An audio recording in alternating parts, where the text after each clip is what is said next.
সবাই মিলে এখানটায় কি করছে? তো বন্ধুরা, যখন আম গাছে মুকুল এসেছিল তখন তো একবার ওষুধ স্প্রে করা হয়েছিল।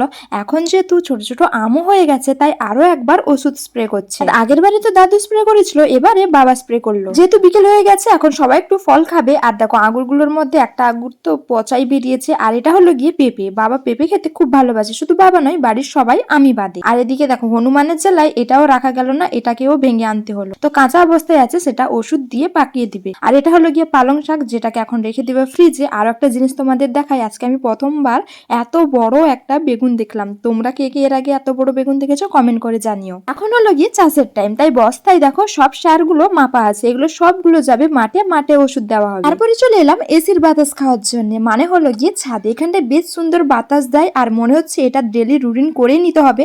এখন থেকে যা গরম পড়ে গেছে, তাহলে ভাবো গরমকালে কি অবস্থা হবে। আমি তো খাওয়া দাওয়া শেষ করে রাতের বেলাও চলে আসি এখানটায় ফ্রিতে ঠান্ডা বাতাস খেতে।